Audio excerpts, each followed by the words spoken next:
Hi guys, good afternoon. So nandito ako ulit sa bahay ni mga PB Love. For today's video guys, kausapin natin yung mga Marias kasi ayan, nasundo ko na silang lahat. So tingnan natin guys. Hi girls, good afternoon. Kumusta kayo dito ngayon? Okay lang po. Okay lang po. Thanks God at tumigil na rin yung ulan, di ba? Sana tuloy-tuloy muna para makapaglaba tayo. Grabe yung ulan, no? 4 days na doon. Hindi natutuyo? Hindi na tutuyo. Grabe. Sobrang... Kaya nga ayaw ko maglaba eh. Ayan. So, kumusta naman kayo ngayon dito, Badiday? Dahil ikaw ang panganay sa kanilang lahat. Maganda naman yung pakiramdam namin dito kasi tapos na yung namin enrollment at saka wala na kaming asikasuhin at saka dito maghintay na lang sa pasukan. At okay naman, maayos naman ang lahat. At sa awa ng Diyos. Ayan. Ikaw, Irene, kumusta yung enrollment mo? Okay naman po at ready na po ako sa pagpasukan po. At ayos lang po sa awa ng Diyos. Okay lang po lahat. At congratulations kay Dali kasi pasado siya sa entrance exam. Galing ni Dali, no? Talented girls. Kumusta ka, Dali? Kumusta ka? Okay lang po. Masaya sa mga pangyayari. So dito guys, i-hot seat natin yung dalawa. Ito yung dalawang nagkaroon ng bangayan nung isang araw. Erna, kumusta ka na? Okay lang naman po okay lang naman po Kuya Toy, kahit marami po kami ginagawa sa school. Marami po kami project. Tapos hindi pa namin tapos yung iba po. Tapos ulan pa, hindi pa na yung mga namin po, yung mga labahan namin. Hindi pa natuyo. Tapos wala na kaming masusuot. Kasi walang araw. Marjorie? Sa akin po, Kuya Toy, okay lang po yung pag-aaral ko. Tapos ginagawa ko po yung mga dapat tapusin at mga project po namin. Nag-aaral po ako ng maayos at ginagawa ko po ng tamang ginagawa ko sa paaralan po. Hindi pa namin tapos lahat yung mga proyekto po namin at gaganapin pa bukas po yung lahat. Okay. Marami po kami activity. Meron pa kami sasayawin. Marami talaga. Siya nga pala, tumawag na pala si Ma'am PB Love sa inyo. Opo, kahapon. Kumusta? Ano sinabi sa inyo ni Ma'am? Tinatanong lang kung totoo yung balita. Boyfriend mo talaga ni Marjorie. Sinabihan ko naman na nanliligaw pa lang sa kanya. At saka hindi naman daw, wala naman siyang balak sagutin kasi nag-aaral. At saka alam daw niya yung patakaran ni Tita PB Love na mag-aral din. At saka okay naman. Ang importante is talaga, masubaybayan ng si Marjorie kung baka maligan yung landas na. Pero okay naman kasi meron naman tayo nag-monitor sa kanya at meron din siya kasama doon sa school. Yun lang. At saka okay naman, wala naman yung kita. Basta okay lang daw yung mayroong manligaw kasi hindi sasagutin. Kasi hindi naman talaga mapipigilan yung tao. Meron naman talagang makakrush. At saka, hindi naman natin pagalitan yung nakakrush sa kanya eh. Ang sa atin lang is bantayan natin. At saka, hindi lang din niya sa abutin kasi nag-aaral pa. Okay. Erna, anong masasabi mo kay Marjorie? Doon sa nangyari sa inyong alitan noong nakarang araw? Ano po Kuya Toy, gusto ko lang po din mag-sorry ng Marjorie kasi nasabi ko yon. Kasi gusto ko lang naman po na hindi magaya siya sa akin na maaga ng pag-asawa. Kasi hindi natin maiwasan pag baka sila parang nahuhulog sa isa't isa. Kaya hindi ko din napigilan yung sarili ko. Gusto ko lang naman din na hindi magaya si Marjorie sa mga maagang mag-aasawa. At gusto ko din na mag-focus muna kami sa pag-aaral.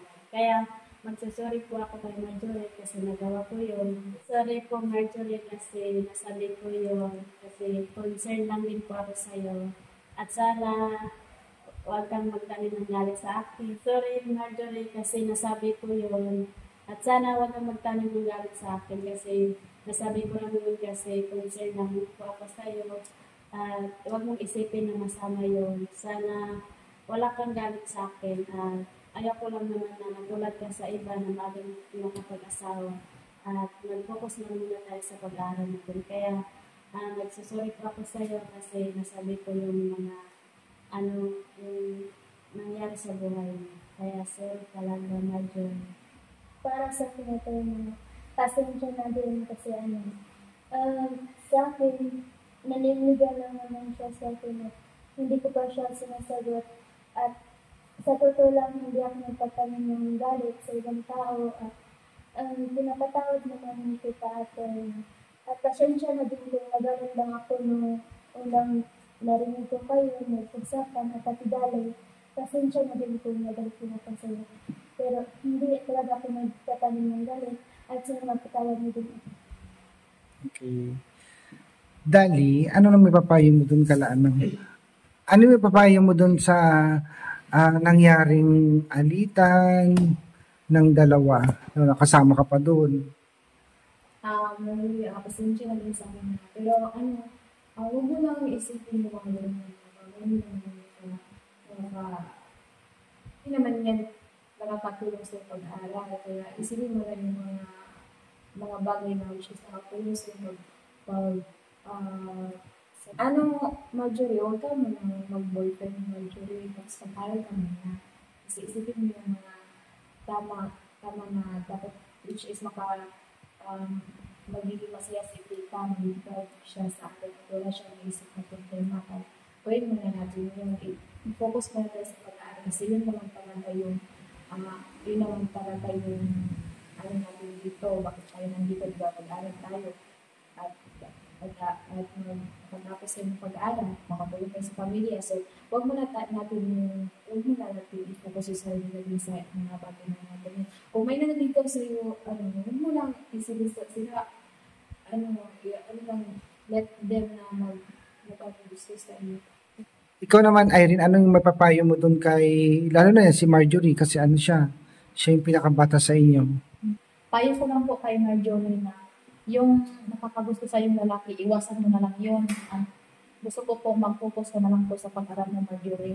Kasi kaya nandito tayo kasi gusto natin mag-aral, diba? Para balang araw makatulong din tayo sa kanila.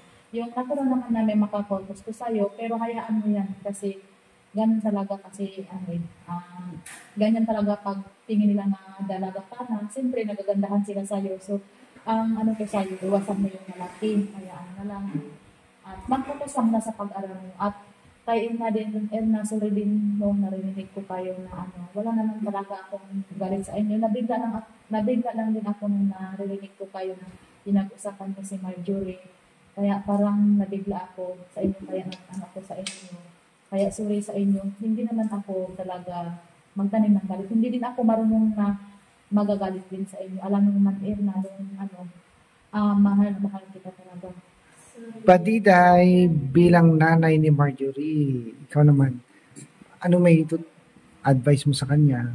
Yes, ang ma-advise ko lang kay Marjorie na mag-focus na muna sa pag-aaral at saka hayaan mo na lang yung mamiligaw at saka focus lang para makamit mo yung pangarap mo at pang Erna, pasalamat talaga ako pang Erna kasi siyempre maaga pa at saka natuklasan na natin yung may magandang maniligaw. At wala talaga akong okay lang talaga kasi sa akin, pag may marinig ako, talagang mas pasalamat talaga ako kasi sinabi niya. Kung hindi niya sinabi, siyempre mahirapan tayo pag hindi yan nakatago.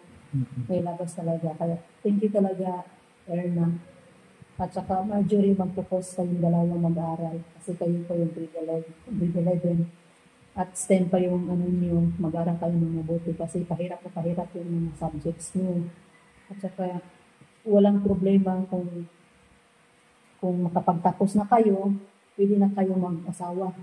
Pero sa ngayon, hindi pa pwede kasi nag-aaral pa kayo. Siyempre kung successful na kayo, di ba, makatulong na kayo sa pamilya niyo at saka marami na kayo natulungan. Hindi yung nakapagtapos ngayon, nag-asawa na hindi. Yung meron na marami kayong natulungan ng mga tao. Pamilya mo. Saka na may edad ka na din, pwede ka na mag-asawa. Sa ngayon, is ganito is mga ano pa sila, mga nandun pa yung talaga yung mga tindasyon nila. Nandun pa yung mga sweetness, yung mga ano sa mata, mga crush, pero sa papilab yung tawag doon. Pero sa ngayon, is ano lang, focus. Kasi transfer kayo, mag-ingat kayo palagi. So Marjorie and Erna, Dali, okay na kayo? Opo. Sure na. Wala nang ano sama ng loob ha. Sige nga, pakita nyo nga. Sorry. Okay. Ikaw din, Irene. Kung wala kang galit sa kanila. Dito kayo mga anak. Sorry po, Erna. Sorry, Daddy. Alam mo, mahal kayo kasi wala akong anak dito. Lalo na si Daddy. Okay. So yun guys. Dalawa. Sa wakas, finally, nagkasundo rin yung mga dalawang Marias, si Erna at si Marjorie. So yan guys, thank you so much sa walang sawang support. At God bless you all. At mag-ingat po kayo palagi. Bye!